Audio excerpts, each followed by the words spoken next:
Influencers is brought to you by 7 C's. Start your day the right way.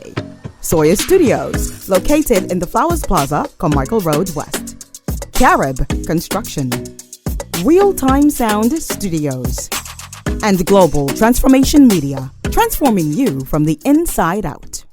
Welcome to Influencers on Guardian Talk Radio, 96.9 FM, and I am your host, Lady Shema.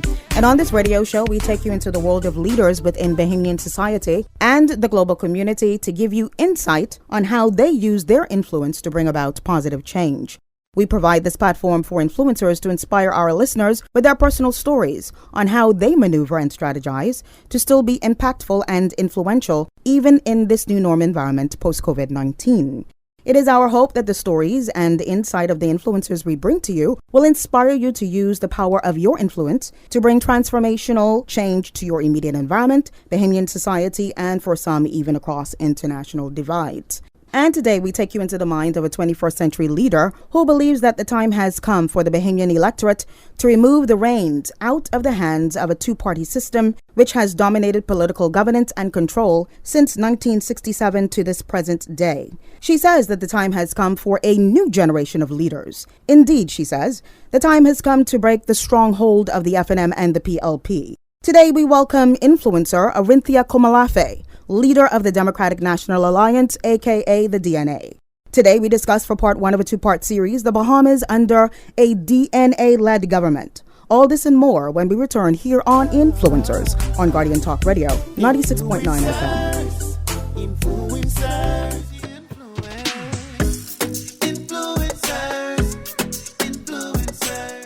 Need your picture taken? Well, if you want it to look its best, then go to the best. It's Soya Studios, capturing your special events, portraits, passport, job, and visa photos. Plus, there's more. Also offering professional printing services of business cards, letterheads, signs, and banners. Opened Monday to Saturday, 8 a.m. to 7 p.m. and Sundays, 10 a.m. to 4 p.m. It's a legacy. 28 years and growing. Located in the Flowers Plaza, Carmichael Road. Call 361-7786. Start your day the right way with 7 C's. Start your day the right way. Trust in the timeless tradition of 7 C's cod liver oil. 7 C's cod liver oil is a rich, natural source of omega-3, giving you the essential nutrients needed to promote good health and help make sure you're looking and feeling your very best. Whether it's one a day, high strength, or traditional, with 7 C's cod liver oil, you start your day the right way. Start your day the right way with 7 C's. At Carib Construction. Welcome back to Influencers, and I'm your host, Lady Shema, and with me today is influencer and leader of the Democratic National Alliance, the DNA, Mrs. Arinthia Komolafe. Welcome to the show. Glad to be here. How are you doing today, Lady Shema? I'm doing well. I am so excited to have you here today. I've been looking forward to this conversation for a while. I find you to be intriguing. I find what it is that you're doing in the community is a very, very bold initiative. And so, of course, for today, we're talking about the topic, the Bahamas under a DNA-led government. And what would that look like? And how would this translate into the various industries, policies, rules that govern us as a nation? How would they impact the quality and longevity of the lives of Bahamians? But before we get into that, of course, I want to talk about the woman, Arinthia Komolafe. What are those core values that really govern the person that you are? I think it's simply wrapped up in a mantra that I have. It's God, family, country, and literally that's how I live my life. First, my commitment is to God, and every relationship that I have, my relationship with my spouse, my relationship with my children, my relationship with other members of my family, and of course, the citizens and the residents of this nation flows from that initial relationship with God.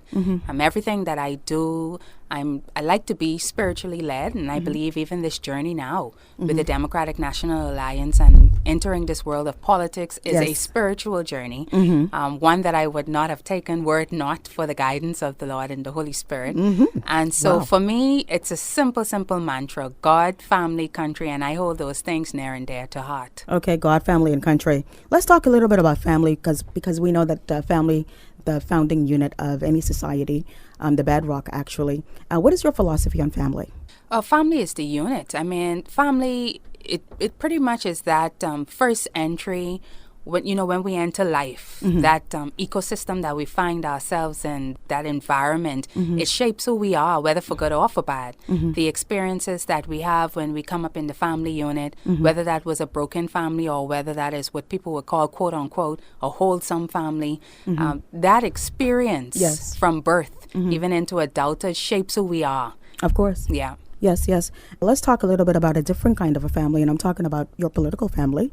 And I was there at the launch of the DNA. I was branded as a DNA on that night doing marketing.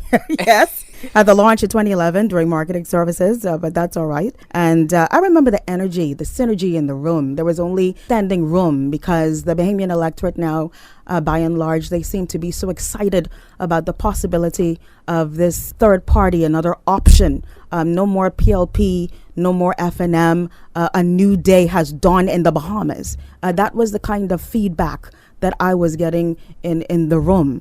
And now I'm sitting here looking at the new leader who happens to be a very intelligent woman, Bahamian woman, emphasis on the word woman. I want to ask you this, and it is so sad that this would even be a question that would need to be had. Was there any resistance to your interest in becoming the leader of the DNA as a result of you being a woman? Absolutely. You would appreciate that's the fact. A yes or no? Yes. Yes, there was. Yes. Absolutely. Absolutely. Continue. Absolutely. I think some persons think that it was just a joy ride up to the top there. There were some strong pushback because, of course, first of all, this is politics.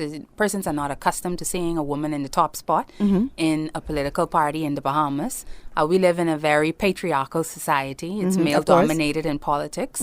And, it is obviously it was a novel concept for some people. Yes. But, nevertheless, I mentioned earlier this whole journey and divine assignment. Yes. The fact that I'm a female, it's a lot of attention is put on it because we've never had it before. I really don't feel that it's here nor there, but yes. Right, yes. But for me, it's just me on a journey. Wow. Right? The person who sees me. I love that description. Yes. Yeah. Obviously, I can't hide the fact that I'm a female, and I'm proud of the fact that I'm a female. Yes, of course. I wouldn't change that. I wouldn't change that for one thing. But really and truly, you have to rise above even the challenges, the pushback, and all of that, and just say, hey, look, I'm presenting myself not as a female leader. I just happen to be female. But I'm presenting myself as a competent leader, one that has leadership vision, and one that has vision for the time where we are living now. And so once you move past that and persons are able to see that, then you start to win over more of the majority than the minority. Okay, not as a female leader, but as a competent leader who happens to be a female. Certainly. And with that said, now let's talk a little bit about that leadership aspect. The former DNA leader, Branville McCartney, former Minister of State for Immigration and former Member of Parliament for Bamboo Town, he said at the launch, that the DNA believes in delivering a simple, clear, concise action plan for our nation. And the one simple truth that we firmly believe is that once you put people first, everything will take care of itself. There are many who believe that the powers that be as we speak in 2020 are not necessarily putting people first. What are your thoughts? That's absolutely powerful, just the word itself. And, putting people first is paramount, particularly when you're talking about politics. I always say to people that we know that the scripture tells us that it's God who promotes and it's God who pulls down. And if God raises up a leader, this is my belief and my observation and my interpretation, God always raises up a leader to look after the sheep. Okay. When he spoke to Peter and he said to Peter, do you love me? And he asked him that question 3 times, almost to the frustration of Peter. And Peter said, yes, I love you. He said, well, feed my sheep, look after my sheep. That's good. It was always about the sheep. And so if you're rising up in any form of leadership in this day and age, whether it's political, whether it's civic, whether it's religious, and you're not concerned about the sheep, then that is the number one offense to your position as a leader. Of course. Because it's all about the people that are following you. They should be first. Now, we do have instances where the leaders of today, when we talk about the political space, are putting people first. But which people are those? And what you find is that it's not the majority. It's more the minority to the exclusion of the masses. And that is the great offense that is really building up, causing a lot of frustration to build up within Bahamian society at this point in time. Because we're realizing that where we were moving as a nation when we were first birthed, where we were moving from creating a middle class and a society that was not built on the haves and the have-nots. We see ourselves regressing now back to the point where it is us and them. It is the haves and the have-nots, and we are really carrying out a serious attack on those that are in the middle. And so you see that base is not broadening, but it's shrinking. Excellent observation. And with that said, now let's talk a little bit about the Bahamas under a DNA-led government.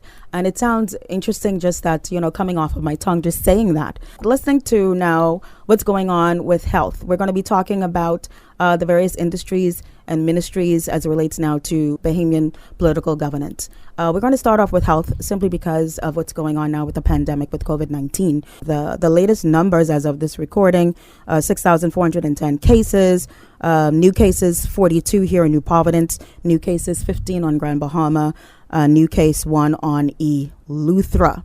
And of course, sitting in the seat of the opposition or sitting in the seat of the onlooker, why are they doing it like that? I wouldn't have done it like that. I probably would have done it like this. And granted to be so, though, it's all really in hindsight. I really want you to speak specifically as to those outstanding decisions that's really formulated where we are now as a people in our fight against COVID-19 and what you would have done differently as the Prime Minister of the Commonwealth of the Bahamas under a DNA-led government. Well, I think that's a very good question. And some may argue that 2020 is hindsight, but there are a lot of things that once you plan, you can have different outcomes.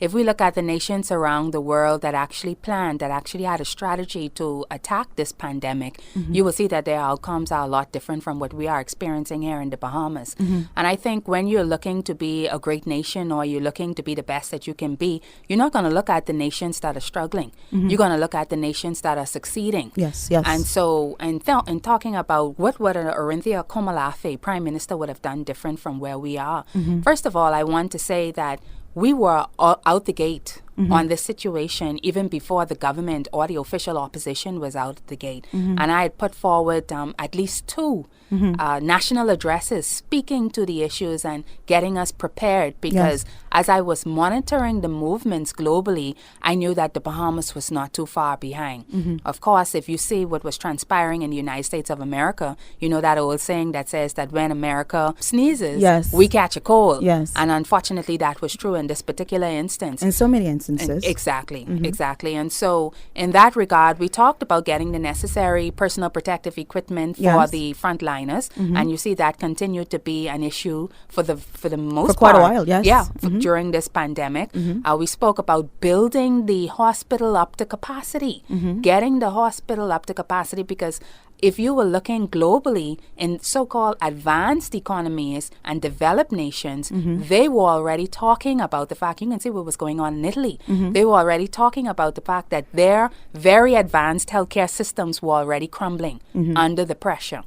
And the Bahamas, whose healthcare system was already crumbling, already challenged, under normal circumstances, imagine a health pandemic and the challenges that would present for us. So we spoke about that. And if they needed to get additional help from the outside, professional help, whether that was with healthcare workers or whatever the case may be, that needed to be done. But more importantly, this is a war. By all intents and purposes, it's a war. If it were not, we would not have evoked Article 29 of the Constitution that put the country under emergency powers. That's right. Right? So this was a war, and if you're going to war, you're going to get the tools and the ammunition that you need to go to war. Of course. And in this instance, the tools that would have been necessary would have been test kits. Test kits and ensuring that you had laboratories would be able... That's absolutely. Laboratories that will be able to process those tests. And also, if you needed to detain and isolate persons, you needed to have quarantine sites. And so we spoke about that. We can tell that the current administration was dragging their feet on all fronts. What about financing that? Well, the thing is, even in our personal lives, if you are faced with something, if you're confronted with something, you're going to go through every extent. If you have to borrow from the neighbor to the left and the neighbor to the right, and the friend across the waters, you're going to borrow whatever it is you need to be able to address that crisis that is confronting you. We, at that point, would have been 6 months into the fiscal year, right? This is like February now. Yes. The fiscal year started July 1 in 2019. That's correct. I understand that we also had some challenges coming out of Hurricane Dorian. Yes. But if you knew that this pandemic was a real threat, that meant that you had to go back to the drawing board and you had to look at your budget and you had to readjust. Are you suggesting that they did not look at the pandemic as a real threat? Honestly, I felt that they were asleep at the wheel, and I'll tell you why. Because in January and February of this year, both the PLP and the FNM launched their election campaigns. This was, first of all, the insensitivity of that was on the heels of Hurricane Dorian, where there were still so many persons who were displaced from Grand Bahama and from Abaco. That was also insensitive on their parts, because there were still so many persons who were declared missing and persons who had not gotten closure as to whether their families were persons who were in these trailers, which at sometimes they said didn't exist, and then we came to find out that it did exist. Exactly. Right? Bodies and trailers. So that was the first insensitivity on the matter, understanding where we were as a nation, having two of our major islands out of commission as a result of Hurricane Dorian. Then to say that the Minister of Health at the time, Dr. Dwayne Sands, he made the statement, it was not a matter of if, but it was a matter of when. That's correct. So we knew that this was an impending threat, and we knew that this threat was imminent. So you believe that they were reactive as opposed to being proactive? They were very much reactive because they were too busy getting the election campaign up off the ground. If you recall, the Prime Minister was traveling up to Grand Bahama, with a pandemic looming, coming on us, right?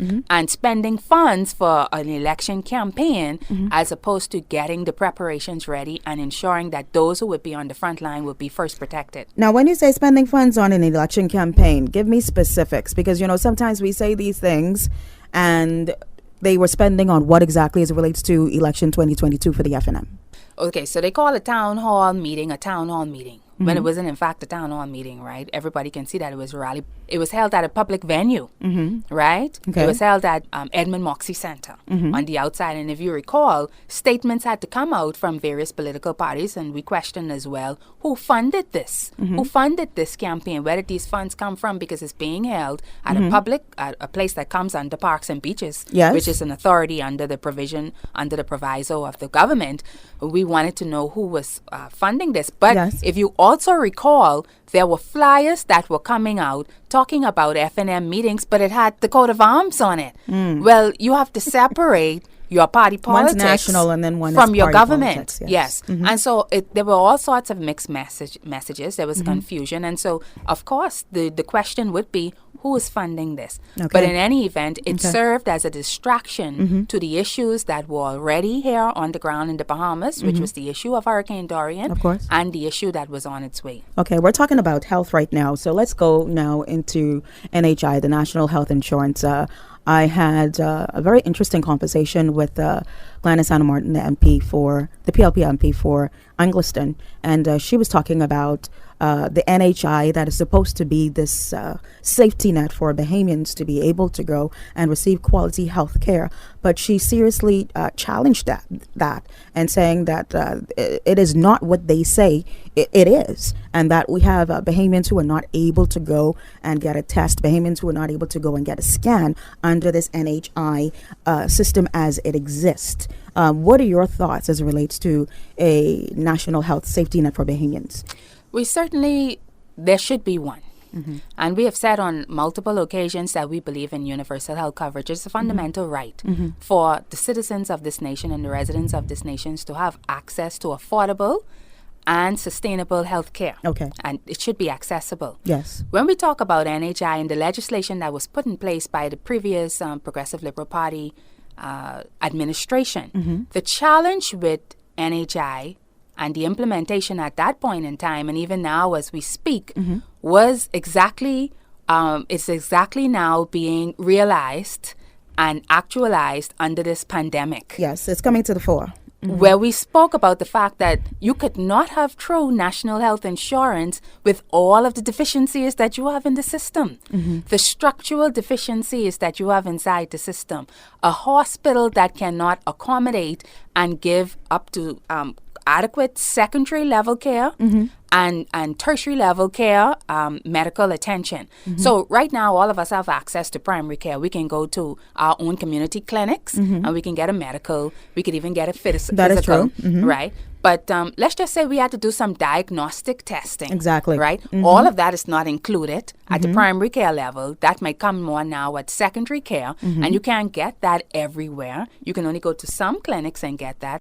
But if you have a terminal illness and comorbidities, which is very high in the Bahamas, cancer, whether it's cancer or some heart disease, it is going to be very difficult for the average person to afford health care in this country and to have access to health care. Just look at PMH. It is difficult for dialysis patients to get treatment. And some of them can't get all the treatment that they need in a week because they just do not have the resources. Okay, so what changes would the DNA bring to the fore now in speaking to the solutions that we need as it relates to very good question. We actually just had, because over the last couple of years, we've been reviewing and updating our policies. And just last week, we had a constituency meeting in the Mount Moriah constituency where we unveiled what a revolutionary platform would look like for healthcare. When I think about the DNA government and what leadership and what the Bahamas under a DNA government would look like, I think about one word: revolution.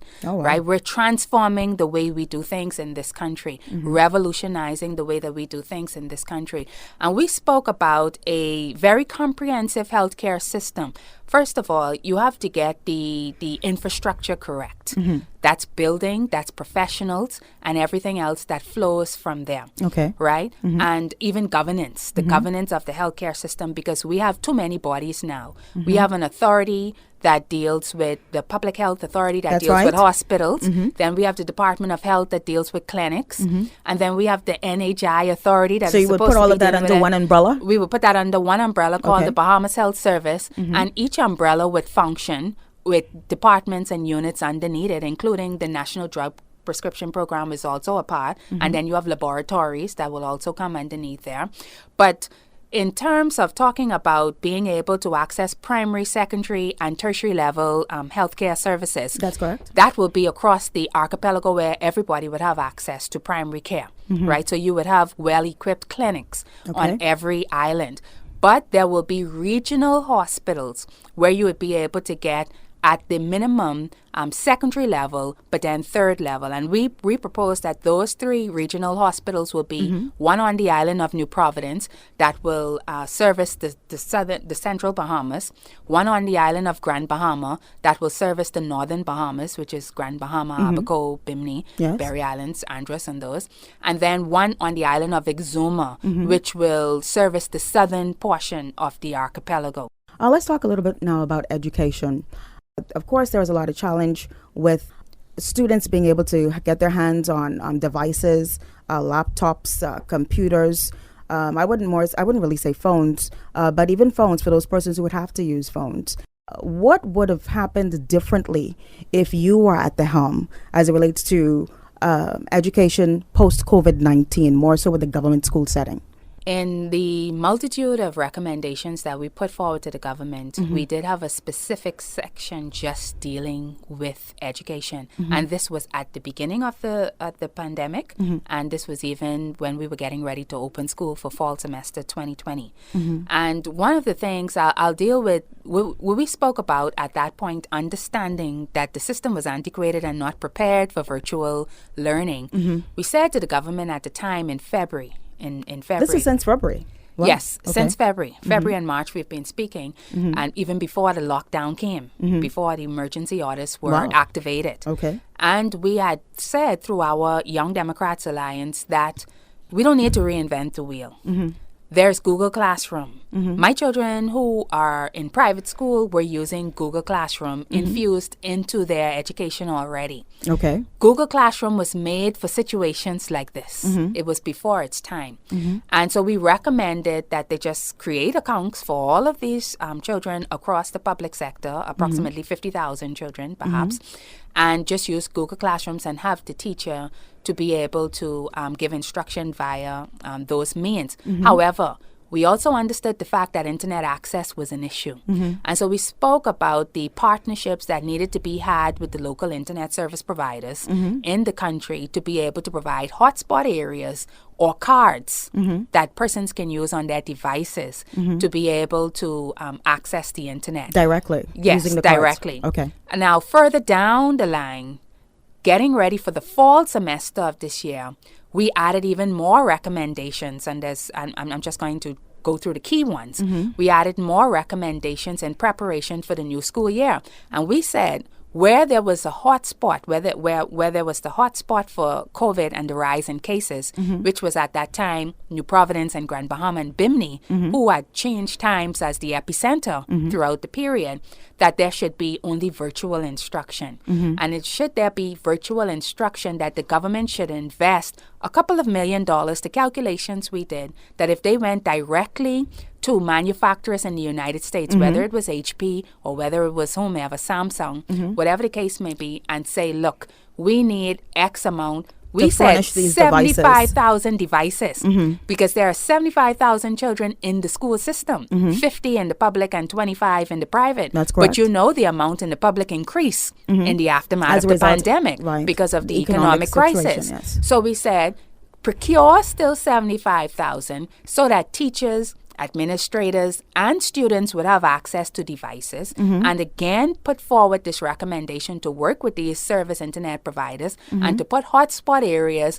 around the islands, wherever these persons were, so that these children can have access to the instruction. And what was the response to such a proposal? Of course, you never get a response. Now, I would say that even though we speak and they may not acknowledge that we would have said it, at that point, they did start to speak with the internet service providers a few months earlier. Now, the response in terms of the laptops, their response to that, from what I saw from the Ministry of Education's Facebook page, was, hey, parents, here are some suggestions of what you should purchase for your children. This, here, that. And it really spoke to an administration that was out of touch of the realities of what was going on with the average Bahamian economically. Yes, as a result of the pandemic. And it would have cost them no more than $10 to $20 million to get these devices and to be able to pay internet services for hotspot areas for children to be able to have access. Let me ask you this question. Where do you believe that the line should be drawn when it comes to personal responsibility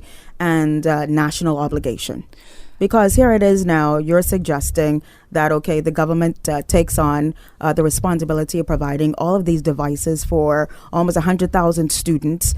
Should that be the responsibility of the government, or should that be the responsibility of the parent, and the government be responsible for providing an environment that's conducive for the parents to be able to pay for the responsibilities that they have in the home? Very good question and very good observation. And I would say to you, first of all, there must always be a balance between government responsibility and social responsibility, because you're always going to have persons in your society that are going to be in need. That is why we have a social services department. But you are functioning under extraordinary circumstances. True. And you are in a crisis. Yes. And almost overnight, you lost at least 50% of your workforce lost their job. They lost gainful employment. Right? And these are persons trying to keep roofs over their heads, trying to keep food on the table, trying to keep the light on and the water on in a pandemic. Right? So what would normally be a priority, and I think for the most part in our society, Bahamian people take care of their children. They look after their children. That's their heart and passion for the most part. One thing I can tell you about Bahamians, that is very true. Yes. They take care of their children. And if you see them approaching the government for help or assistance, they are in dire needs. So in this particular instance, when you find yourself in a crisis the way that you are, and if you look the world over, there were stimulus packages being had by multiple governments. So if we didn't want to say, well, I'm going to give John Doe $1,000 and Jane Doe $1,000 every month or whatever, because they may go and take that money and spend it on Amazon or whatever the case may be, then you spend what you think you need to spend. So in this particular instance, you know your children need an education. That's not just going to hurt the mother and the father, you know. That's going to hurt the nation. Later, years later, we will pay for it because these children are losing access to, especially during a time when they need this education. That's right. So you have to make the decision and say, okay, in this pandemic, we're going to have to take on more than we usually take on. I'm not saying that of the 75,000 children that are in the school system, because I would not have had my 3 children on the line for a device. But there are children in the country that truly need access to those devices. They don't have any other options. Like the young people say 242 to the world. We're just thinking about taking the Bahamas to the world. You're playing on that 242 to the world. Absolutely. We are exporting Bahamian talent to Yes. the world. Featuring the leader of the DNA, Mrs. Arinthia Komolafe. It just rolls off the tongue so beautifully. All right, so we're going to take a break right here, right now. You're listening into Influencers here on Guardian Talk Radio, 96.9 FM. I am your host, Lady Shema. We will come back with more after these words.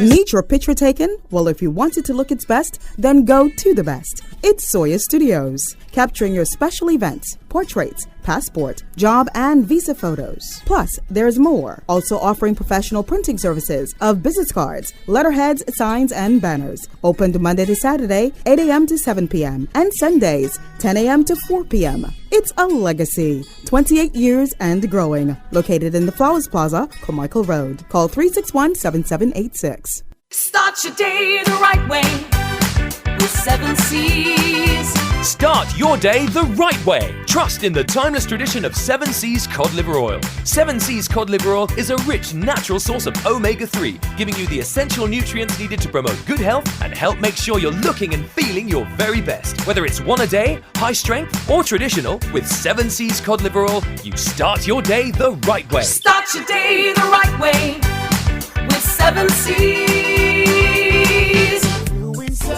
Welcome back to Influencers, and I'm your host, Lady Shema. And with me today is influencer and the leader of the Democratic National Alliance, aka the DNA, Mrs. Arinthia Komolafe. And we ended talking about the orange economy, and there's so much that comes under the umbrella of the orange economy. And I am very passionate about the orange economy because I myself, I'm you have artist. an ally in the DNA. I'm an artist. And that's one of the things that has really grieved my spirit and my heart about being in the Bahamas. I am telling you, for many years, I woke up saying, okay, I'm going to drive to the airport and I'm going to leave. I'm just going to drive to the airport and I'm going to leave.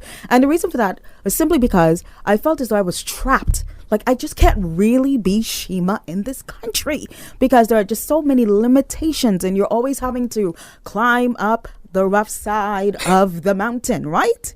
Okay, as an artist. And so what is the Bahamas going to look like? And the crazy part about it is, per capita, when it comes to the Bahamas, we are one of the most talented countries on the face of the planet. But yet we have concurrent government administrations not really putting the orange economy to the fore. And there are billions of dollars untapped when it comes to the orange economy. What is the philosophy? What are the plans when it comes to the orange economy and the DNA? Absolutely. 29.4 million jobs across the world, according to the IDB. And you're talking about $1 trillion economy globally. And the Bahamas has yet to tap into it. I think a lot of it goes into our historical upbringing and the fact that, you know, many of us come from a slavery background or a background where we didn't have access like our white counterparts. And so our parents wanted us to be lawyers and doctors and teachers, you know. So it came from a loving place. They wanted us to succeed. Right. Yeah. So they frowned upon those less traditional careers. That's correct. And as you said, per capita, we produce the most talent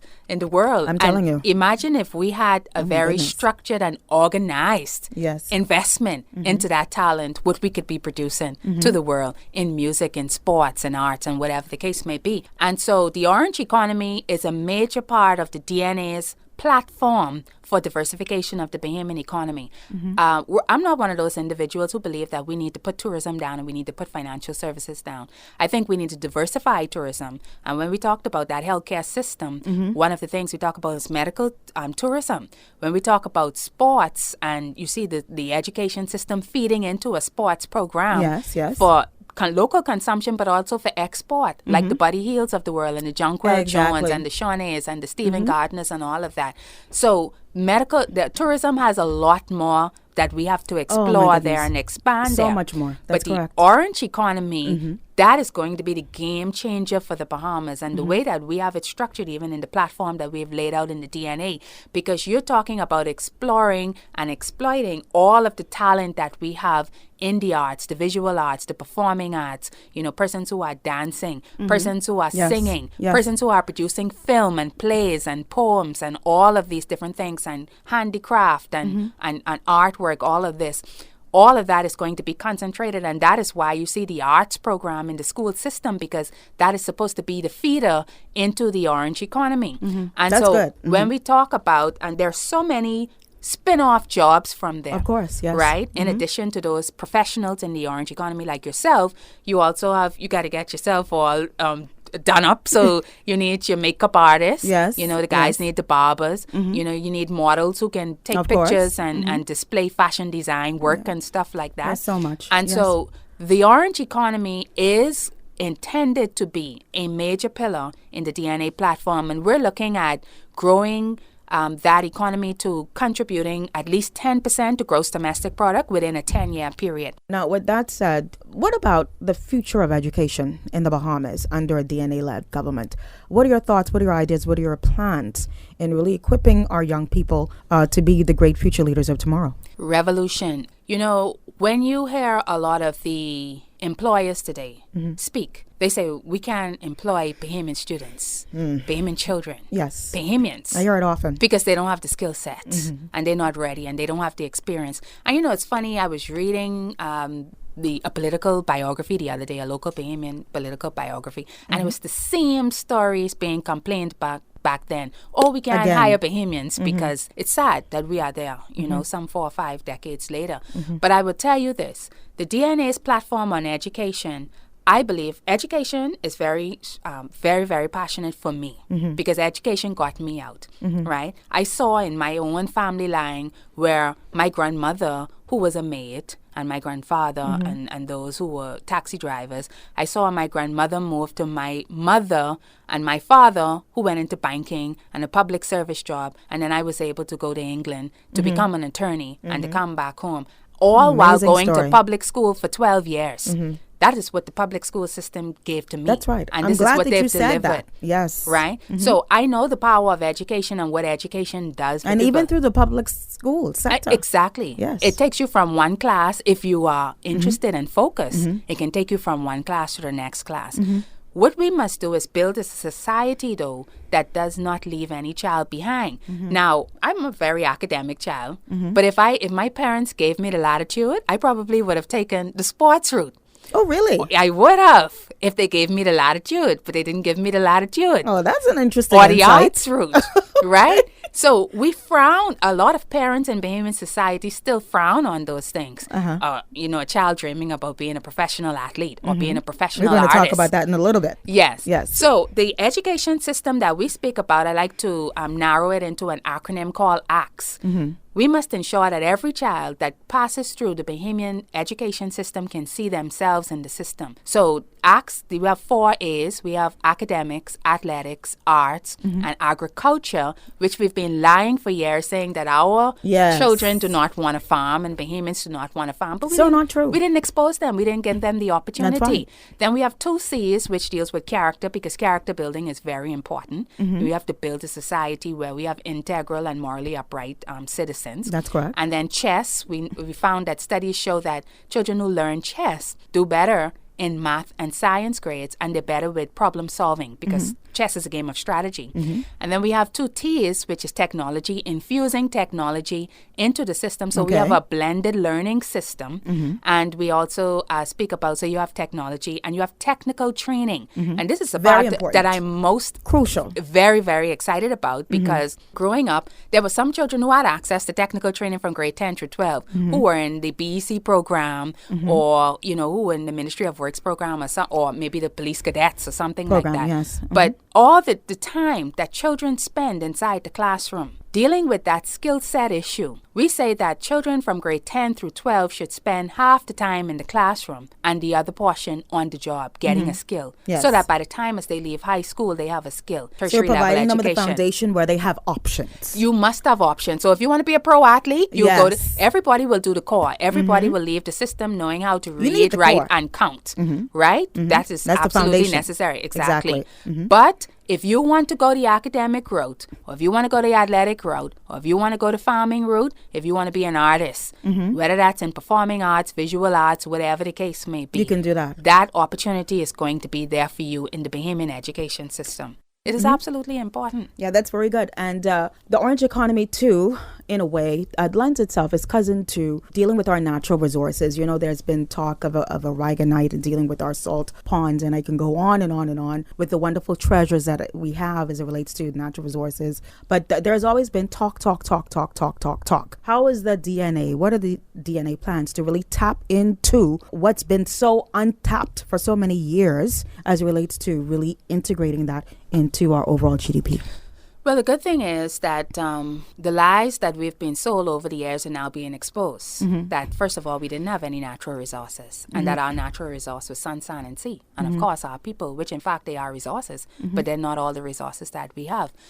From a spiritual standpoint, I would say to you, I believe that when God establishes a geographical area and a people, whatever that group of people need to be able to survive and to be all that they can be is deposited on the land. That's It good. is there. That's good. Right? That's good. So what we need to be successful and to be wealthy, which is our destiny, that is our spiritual and our divine destiny, it is in the land and it is in the sea. And it's also in the air, but it's in the land and it's in the sea. So, and whatever is there is first for the benefit of the people of the land, not for the foreigner, not for the person who may come and help you, right? Because the Bible says foreigners will come and build your walls, right? Not for That's them. a good insight. That's good. But it is for the people. So there must be on the DNA For the from people the first. incept. It must be the people first. Yes. Right? Yes. Everything must be everything first, and we talked about this in the first session. It must be for the people. So the DNA from the inception always talked about a sovereign wealth fund, a true sovereign wealth fund, where all of the assets of the Bahamian people are deposited, and especially those that are in the land and in the sea. And I honestly believe this, that when the right administration gets inside that chair, all of the resources that have been lying dormant inside this country will finally come to the fore. Because again, it goes back to that principle of when God raises up a leader, and he raises up all leaders. But if he's raising up a leader for a time, for a people, and he said, now is your time to enter the promise, then all of the resources that were laying dormant will now come to life. Okay. Right? And I believe that time is fast approaching. Hence now the idea of the DNA. You spoke about the fact that you were there 9 years ago for the launch, right? It was an idea that came before its time, right? But Victor Hugo said that there's nothing more powerful, not even armies in the world, nothing more powerful than an idea whose time has come. And we believe now that the DNA's idea, the idea of the DNA, the time has come because the country must move forward. And I believe that's where the Lord has this nation at this point in time. So all agreements that are out there would have to be revised to be a part of the sovereign wealth fund for the benefit of the Bahamian people. Okay. Any wealth that is explored, any resource that is found beyond that will be deposited into that sovereign wealth fund for the benefit of the Bahamian people. All of the wealth that comes from it. And how will that money, I'm going to just say it straight out, how will that money get into the wallets of the Bahamian? The development of the Bahamian people, of course, you have some nations, different sovereign wealth funds function differently. You do have a lot of nations that do give a check over to their persons. I'm not sure about this whole idea and concept that everybody will be a millionaire or a multi-millionaire in the country. But certainly the country should be and ought to be wealthy. And Bahamians should be living at a particular standard of living. Right? A higher quality of life, a higher standard of life. For, straight across the board. Across the board, regardless of who you are and where you come from. You know, we're talking about first-class healthcare, first-class education, everything. So you're going to have an increase in the minimum wage, $2.10 per week? But the increase in the it's not linked to the sovereign wealth fund, but in the increase not linked to the sovereign wealth fund. Just the question as it relates to the quality of life for Bahamians. Absolutely, but I think you know what? If you create the opportunities in the economy, you see, you know the problem is now is the lack of we're jobs. coming right back to it. And the job opportunities. Yes. Right? It's the lack of opportunities because right now you can only get a good government job. The economic environment in which we find ourselves. You need to improve the economic environment. Yes, that's what it's as simple as that. You need to create more options. That's why our education system is geared to more options. The economy is that we want to introduce or grow are geared to more options. So we talk about the orange economy. We talk about the diversification of the tourism product. We talk about the blue economy. We talk about the green economy. We talk about agriculture. All of these things. I mean, serious. You said we've had a lot of talk. That's true because we have elected a lot of talkers, right? It's time for action. And with that said, though, let's talk a little bit about, I'm thinking about those many persons who worked at a Bahamas, who worked at Atlantis, who worked. And now we are in basically November. And the hotel is closed down since when? And so what would have been different for those same workers should Arinthia Komolafe have been the Prime Minister of the Commonwealth of the Bahamas? What would you have done differently? I think two things. And the pandemic really hit us back in March. And really, it didn't really hit us, but the impact hit us. The impact, yes. Right? Because the decision that was made at that time by the competent authority was to lock the entire nation down. In spite of the fact that numbers were not rising across the archipelago. We just took an outright decision. We're going to lock the entire archipelago down. And I think that perhaps was not the best decision. Okay. Right? And even if it were, it should not have been for the time period that it lasted. Right?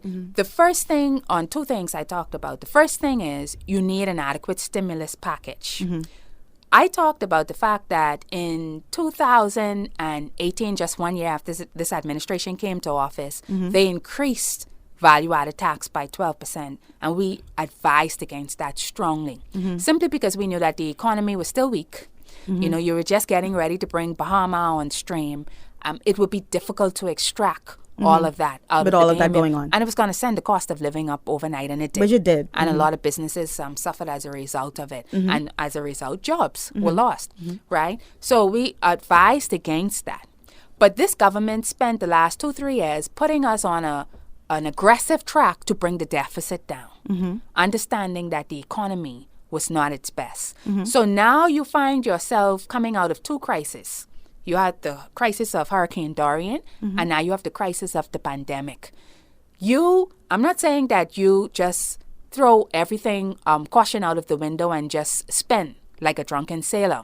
But you understand now that you're going to have to run largely a welfare society because your people cannot work. Well, that's what's happening now. Yes. Yeah. But is it adequate enough what is being given? So to your question, what would Arinthia Komolafe have done, all of these persons that are home, and this is why we put the recommendation forward, and we're glad that the government followed through on it, that there needed to be greater social assistance to those persons who would not normally get unemployment benefits from the National Insurance Board. Okay. Persons who were in spin-off economies, particularly those in the hospitality industry. That's true. Who were self-employed and would not be able to claim unemployment benefits. And so, but that needed to be, you needed to foresee that at least through to December 31st, 2020, and then reassess again after that. Okay. Because you understand that things were worsening as the months went on. Even if they were not worsening in the Bahamas, they certainly were worsening in our number one trade partners, neck of the woods, which was the United States of America. So that is the first thing. And we're talking about assistance for, and we gave these recommendations, assistance for light, assistance for water, assistance for food, assistance for rent, and income replacement. It may not be 100% income replacement, but sufficient enough. Well, I'm sure they won't be able to do that even near, but at least. Yeah, just a portion, right? I don't feel confident that the funds that we set aside, you know, and I feel that we took a little, like if you have an issue, normally 20 million is not good enough for you under normal circumstances. Well, you're in a pandemic now with everything shut down. you needed to at least multiply that by 3 to 5 times in order to be able to look after at least half your population in different areas. Because not the same person who needs rental assistance may not need to keep the light on and so on and so forth. Right? So a stimulus package that was sufficient enough and adequate enough to be able to sustain the vulnerable in your society for an extended period of time, at least 6 months to a year. That's the first thing. The second thing was we came out of a budget exercise for 2020, 2021. And as I indicated in the statement, it was very disappointed. It was underwhelming, the budget communication. There was nothing revolutionary in there. We missed the opportunity to rethink and to reimagine what the Bahamas could be. And we spoke about those things that we could have started to make the investment in, whether it was the orange economy, true investment into agricultural development and sustaining ourselves, not the couple of $1 million that was thrown at it. You know, if this is an opportunity where everybody around the world is borrowing, everybody around the world is going to be running big deficit governments. So it's not going to come as a surprise to your creditors or to even credit rating agencies that you have to borrow a significant amount of funds. But you must always ensure that those funds are actually targeted and geared in specific areas. So a portion of it would have been to be able to keep that social safety net there for a good period of time, but the other portion of it would have been to invest in new industries and to expand existing sectors of the economy. What do you think about the rebounding of the tourism sector and the need for the diversification of the tourism product here in the Bahamas after, this big blow that we are enduring right now? It's going to be crucial. I think we had a lot of missed opportunities. I like the direction that we were going in before this administration came in with sports tourism and the fact that we were hosting the IAAF relays and we had the Popeye Bowl that was coming here, and I patronized all of those things because I'm a sports fanatic. But Bahamians typically are sports fanatics, and we canceled that. We canceled the IAAF relays, which I thought was a gross mistake because we had the market on relays. When you think about relays in track and field, global track, you think about the Bahamas. The Bahamas, of course. Right? Golden So Gold. the diversification of the Bahamian economy is absolutely necessary. We talk about sports tourism, so we would pick back up where the last administration would have left off in terms of that trend that we were moving in terms of, and I think when I talked about the missed opportunity, I was glad that we were able to revive the NBA season. And when they were looking for where to go to create the bubble, the Bahamas could have and should have been a prime spot for them to create that bubble here, right? Because we've been entertaining sports franchise, particularly in the NBA. As a matter of fact, we were supposed to have been. We were, exactly. Yes. Exactly. So... missed opportunity. So many and such major missed opportunities at that. And with that said, now we're going to wrap up the show and let's talk just a little bit about election 2022. And do you really believe, it's one thing. I know you say that you believe that you are called. You sound very prepared. You sound more than capable when it comes to your intellect, when it comes to your background, et cetera, et cetera. There's another part, though, that makes up this whole equation, and that's the electorate. The electorate has to be ready to say, now we are tired of bouncing from this one party FNM to the PLP. It's just more of the same. From, of course, we know of the great contributions that the original PLP has made to the overall advancement and development of the Bahamas. But really looking at where the Bahamas is now and looking at what happened over the past 10 to 15 years when it comes to governance in this country, do you believe that they're really going to go into that ballot box and say, I'm not going to go for the red. I'm not going to go for the gold or the yellow. I'm going to go for the green? You really believe that is going to happen? I absolutely believe that. 100%. For 2022? Or whenever whenever the election is called. But it'll be upcoming, by or before 2022. Let me make sure that you're understanding my question, Mrs. Arinthia Komolafe. I am asking you if you believe that he or she, they're going to go into the ballot box and they are not going to put a tick to that torch. They're not going to put a tick to that yellow. They're going to put a tick to the green. And they're going to put so many ticks to the green that you all, the DNA, will become, first time in the history of the Bahamas, a third party now. Not the PLP, not the FNM. You're going to become the Prime Minister of the Commonwealth of the Bahamas. This is going to happen in real life in the Commonwealth of the Bahamas. You really believe this? I absolutely believe that, 100% wholeheartedly. And I would tell you, there are going to be people who are going to tick for the torch. There are going to be people who are going to tick for the finger, the 3 fingers up. But I'll tell you, the vast majority of the Bahamian people are going to tick for the lighthouse. For the lighthouse. And I'll tell you, again, I go back to that point. This is an idea whose time has come. We've been on a pendulum now from 1997, really, back and forth between the PLP and the FNM. Since 1997, neither the PLP nor the FNM has been able to maintain a consecutive term in governance. It's said, and over that period of time as well, their base has been declining, moving away from whether it was 50% and going down to 45, now to 40, and in some cases below that. The PLP did not even clock 40% in the last general election. And I can tell you the swing voters have grown. The voting bloc that is the largest right now are the young people who are neither tied to the PLP or the FNM. The millennials. And they are extremely frustrated with where they are as a nation and the system of governance that we have going on. Then you have another block of Bahamians who are very frustrated with a lot of the things that are being exposed now, insofar as our natural resources or the type of governance that we've been subjected to over the past couple of decades. And they're just looking for a body that is not stained or tainted like the PLP or the FNM, which both are stained and tainted by their legacies, which, as you noted, some of it has been good, but in recent times it has been a bad taste in the mouths of the Bahamians. And they are looking for something new and something different, something revolutionary, and something where the message is speaking to who they are and where they should be as a nation.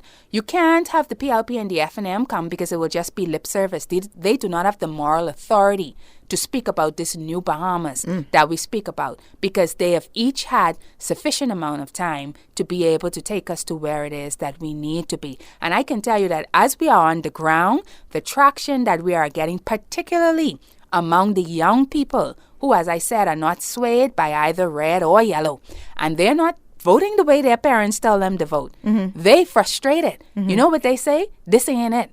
This ain't making sense. Okay. This one ain't making sense. Or this one is too old. Some of them can't see themselves voting for somebody who's 60 plus years. Or somebody who's going to be 70 something. Because in their minds, how can you relate to what I'm going through? Okay. Right? Okay. So that is a large block, but even more so, I'm telling you, Bahamians are so frustrated. You know, all they're saying at this point for the DNA is we want to see your candidates, and they're ready to go. And our candidates are already out there on the ground. You have a full slate working at this time? We're moving toward a full slate. Okay. Right? And the pandemic has slowed us down into our efforts, but we have more than half the slate already to go. On the ground, and persons are already on the ground, and they are already interacting with their constituents and getting the necessary training that they need to be able to be as successful as they can be as aspiring legislators. Are you open to a possible alliance with some of the other third parties out there? Your Cassius Stewarts, your servant leaders, your... Well, I'll tell you, over the last couple of years, we've had multiple conversations with multiple parties, with multiple individuals, right? And everybody is of their own belief. Okay. And even in spite of the fact that we've had those conversations, we've never lost focus. We continue to do what it is that we have to do.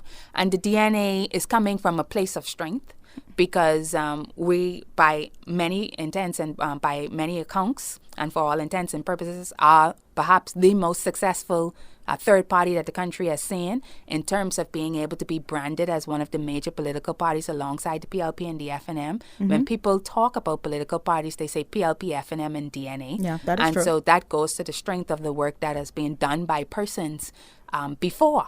Right? And of course, you would have played a role in that, because as you said, in terms of dealing with the marketing and the promotion, the way the brand was presented, it came out as a strong brand and people believed in it. But like I said, at that point, people were wondering, okay, this is probably good. We can take a chance, but they didn't want to take a chance because it was too new. And you needed to show that stickability, that longevity. And we've been able to do that.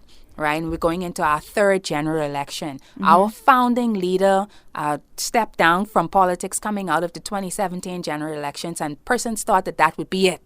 Because in the minds of a lot of people, the DNA was Bran, and Bran was the DNA.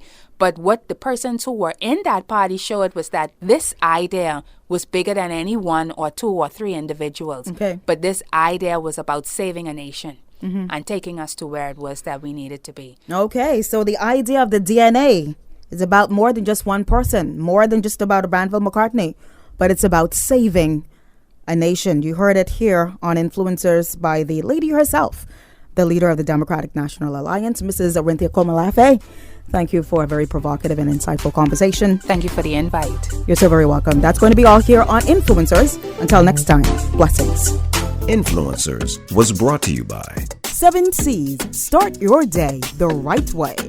Soya Studios, located in the Flowers Plaza, Carmichael Road West. Carib Construction. Real-Time Sound Studios. And Global Transformation Media, transforming you from the inside out.